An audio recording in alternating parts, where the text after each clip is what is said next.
Bismillahirrahmanirrahim. Assalamualaikum warahmatullahi wabarakatuh. Alhamdulillahirabbil alamin. Assalatu wassalamu ala asyrafil anbiya wal mursalin wa ala alihi wa sahbihi ajma'in. Rabbi shrahli sadri wa yassirli amri wahlul 'uqdatam min lisani yafqahu qawli. Perkenalkan teman-teman, nama saya Samsul Bahri, NIM 20 11 26 20. Saya merupakan mahasiswa STAI M2 Kuala Tungkal. Adapun tujuan dibuatnya video kali ini yaitu untuk memenuhi tugas mata kuliah Akidah Akhlak 2 dengan dosen pengampu Bapak Dr. Nur Habibullah MPDI. Baiklah, di dalam video kali ini saya akan membahas tentang beberapa masalah berhubungan dengan keimanan dan akhlak. Baiklah, langsung saja kita ke pembahasan. Terlebih dahulu kita membahas tentang apa itu iman. Secara etimologi, iman berasal dari bahasa Arab yaitu amina yu'minu imanan, yang berarti percaya. Kaitannya dengan akidah, iman mengandung makna at-tasdiq, yakni pembenaran terhadap suatu hal yang tidak dapat dipaksakan oleh siapapun, karena iman terletak dalam hati yang hanya dikenali secara pribadi. Sedangkan secara syarak, iman diartikan sebagai pemberian terhadap ajaran Nabi Muhammad SAW, yakni beriman kepada Allah Subhanahu wa Ta'ala, beriman kepada malaikat, kitab-kitab, para rasul, hari kiamat, qada dan qadar. Dengan demikian, definisi iman menurut terminologi ialah keyakinan yang tertanam dalam hati, diikrarkan dengan lisan, dan diwujudkan dalam amal perbuatan. Dalam hal ini, iman merupakan kesatuan dan keselarasan antara hati, lisan atau ucapan, dan tingkah laku atau perbuatan terhadap segala hal yang dibawa oleh Rasulullah SAW.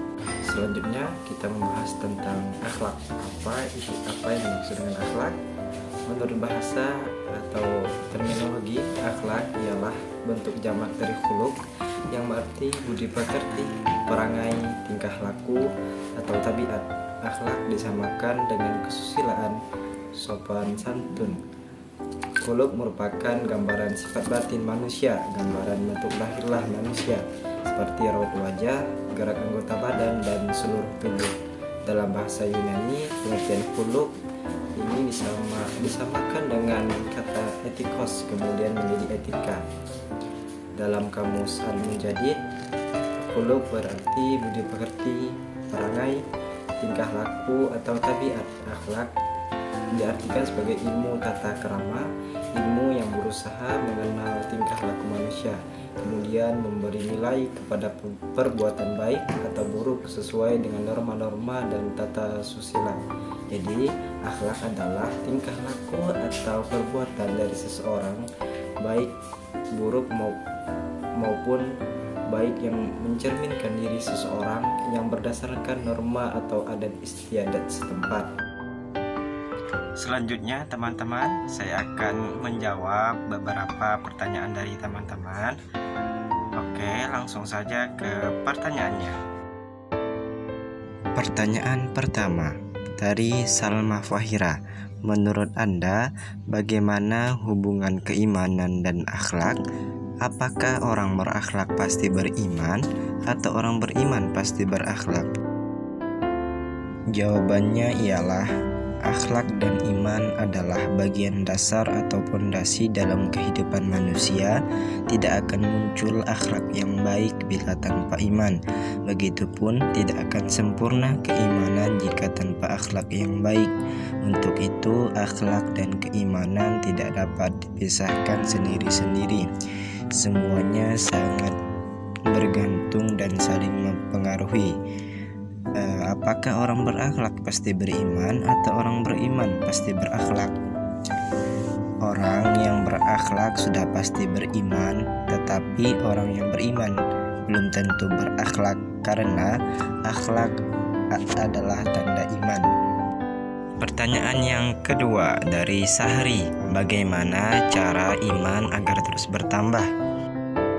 Jawabannya ialah yang pertama mengenal Allah Subhanahu wa Ta'ala. Salah satu cara meningkatkan keimanan adalah mengenal lebih dalam apa yang kita imani. Sebagai muslim, maka cara menambah keimanan adalah dengan semakin mengenal Allah Subhanahu wa Ta'ala. Yang kedua, berteman dengan orang yang soleh. Kebaikan merupakan hal yang menular, begitupun keimanan. Maka dari itu, apabila kita berteman dengan orang beriman, maka keimanan akan menular juga. Yang ketiga, memperbanyak ketaatan kepada Allah Subhanahu wa Ta'ala. Keimanan dapat bertambah apabila ketaatan kepada Allah juga bertambah. Cara menambah dan memperbanyak ketaatan kepada Allah Subhanahu wa Ta'ala adalah dengan mematuhi perintahnya dan menjauhi segala larangannya. Pertanyaan ketiga dari Rosmalinda, mempelajari tentang keimanan dan akhlak, manakah yang lebih diutamakan? Mempelajari keimanan, tauhid, atau mempelajari akhlak, tasawuf? Jawabannya adalah mempelajari tauhid, karena sabda Nabi sendiri, awaluddin ma'rifatullah, awal agama adalah mengenal Allah, dan iman itulah yang membuat orang menjadi berakhlak. Adapun ada hadis bahwa Nabi diutus untuk tatsmimil akhlak, menyempurnakan akhlak, itu cuma menunjukkan bahwa substansi iman adalah akhlak.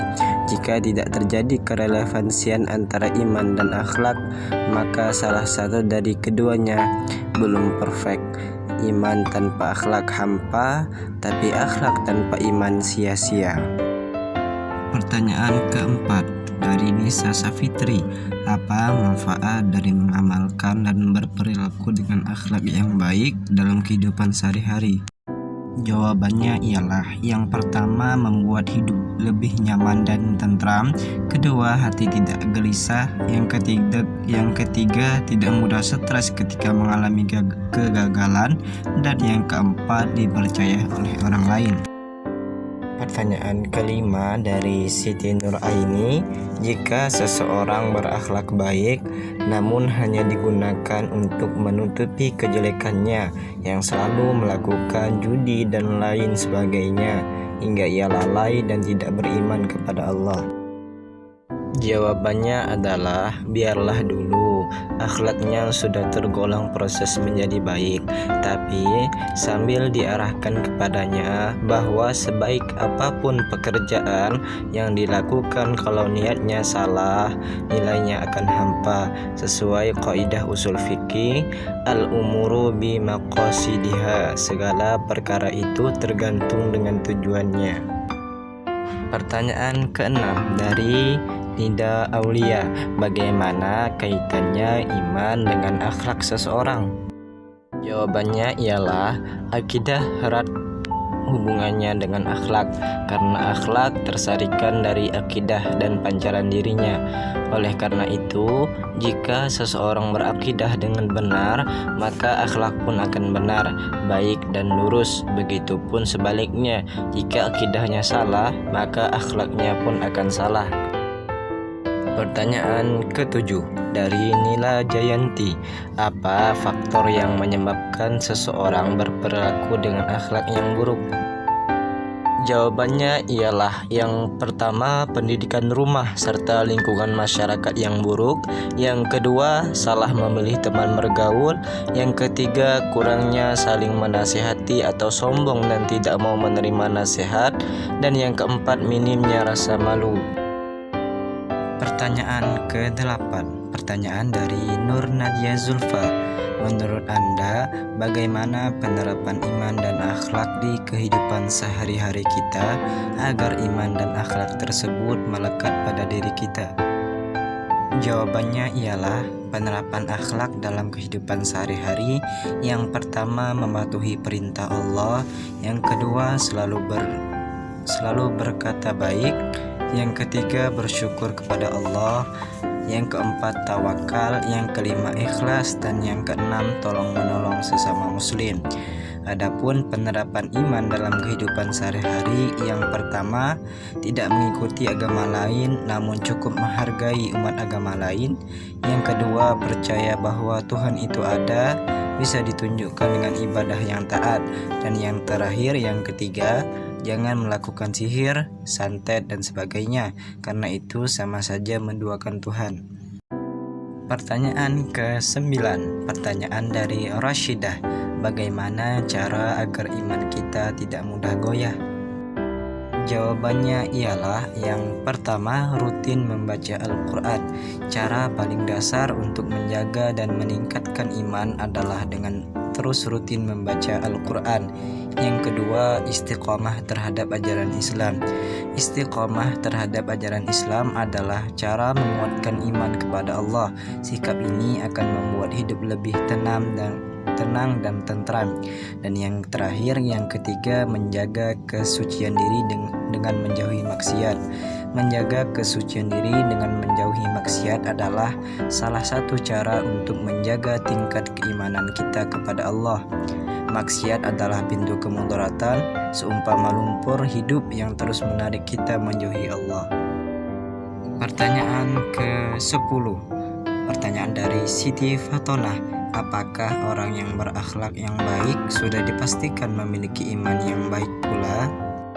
Jawabannya ialah iya, karena akhlak tanda iman, sedangkan iman adalah syarat dihitungnya perbuatan baik. Pertanyaan ke-11 dari pertanyaan Wahyudin. Apa saja yang dilakukan jika kita bertamu ke rumah sanak keluarga? Jawabannya ialah yang pertama, bersikap tenang dan tidak usil melihat atau memeriksa barang. Kedua, meminta izin terlebih dahulu jika ingin menginap. Yang ketiga, mengurus diri sendiri dan jangan sampai merepotkan mereka. Yang keempat, tidak terlalu sering berkunjung. Dan yang kelima, ringan tangan untuk membantu, minimal membersihkan piring makan sendiri. Pertanyaan terakhir, pertanyaan ke-12 dari Nur Huda. Apa saja permasalahan-permasalahan dalam keimanan dan akhlak? Berikan contohnya. Jawabannya ialah masalah dalam keimanan itu, yang pertama, mukmin yang selalu mendengki. Yang kedua, tipu muslihat setan yang selalu menyesatkan. Yang ketiga, godaan hawa nafsu dari dalam diri setiap mukmin. Solusinya yang dilakukan mengenai masalah tersebut ialah kita harus berusaha untuk menjauhi perbuatan tersebut, dan kita senantiasa berbuat baik dan berada di jalan yang benar. Adapun permasalahan dalam akhlak, yaitu kurangnya kedisiplinan dalam bekerja, berumah tangga yang kurang harmonis, mendidik anak tidak dengan nilai keislaman, atau kerukunan bersosial yang kurang. Salah satu solusinya adalah dengan penanaman akhlak yang mulia dimanapun anak berada, baik di rumah, sekolah, masyarakat. Misalnya di keluarga, orang tua mengajarkan akan keimanan, ketakwaan, dan sopan santun. Sekian video saya. Semoga bermanfaat, dan apabila terdapat kesalahan dalam penyampaian maupun jawaban dari saya mohon maaf. Jangan lupa like, comment, share, and subscribe channel ini. Saya akhiri video kali ini dengan ucapan wallahul muwaffiq ila aqwamit thoriq. Assalamualaikum warahmatullahi wabarakatuh.